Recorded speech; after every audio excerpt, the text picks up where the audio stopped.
Do you ever feel like giving up, throwing in the towel, maybe on your marriage, maybe throwing in the towel when it comes to a relationship with a kid because you don't know how to necessarily parent a toddler, or you don't know necessarily how to connect with a high schooler?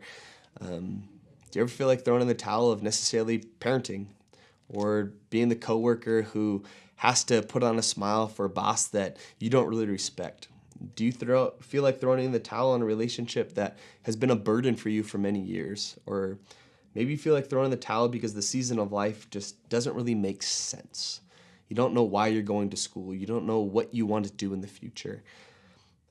My name's Hayden. I'm one of the pastors here at North Coast, and I don't know what you feel like throwing in the towel in or on. I don't know necessarily what you feel like giving up in. But I want to encourage you for the next 2 minutes on why you shouldn't throw the towel in, and why you shouldn't just end with saying, God, I don't know what you're doing, and I don't want anything a part of this. I want to encourage you on what God may be doing in this season, in this circumstance, in this position, and in this title. So I'm going to encourage you from Romans chapter 8, verse 28, because it says this. It says, we know that in all things God works for the good of those who love him, who have been called according to his purpose. He says in all things, in all marriages, in all relationships, in all jobs, in all positions, in everything that we're involved in any circumstance, in any season, God says, I can work.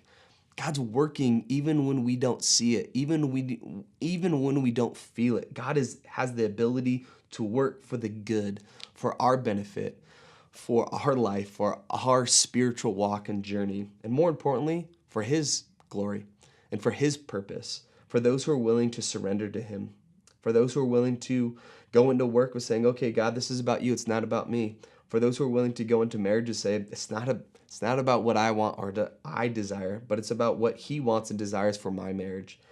And here's why you shouldn't throw in the towel. Here's why you shouldn't give up. Here's why I don't think that you should just say, I don't want to do it anymore. Here's why, because it says this in verse 29. It says, for God foreknew that he also predestined to be conformed the image of his son, that he might be the firstborn among many brothers and sisters. He says he wants us to look more like Christ, to be conformed to the image of his son.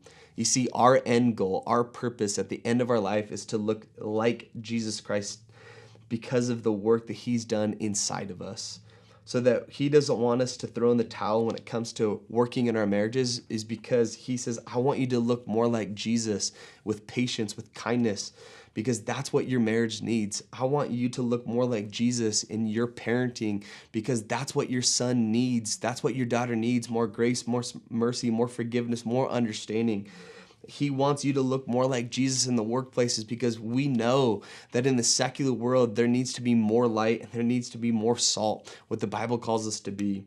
But you see, this is the thing about this passage, is that God's not going to just do that or force us to be those things, but God is saying, I need your cooperation. I need your cooperation, even if you don't understand it, even if you don't feel like God is moving. He needs your cooperation to say, okay, God, what are you doing? What do you have for me today? Why do I need to work in my marriage? Why do I need to have a little bit of an understanding of God's doing something bigger in my workforce? It's because he wants us to be more like Christ, but he needs our cooperation to do so. So please don't throw in the towel. Please don't throw in the towel, because I believe that God wants more people to look like Jesus in today's dark world.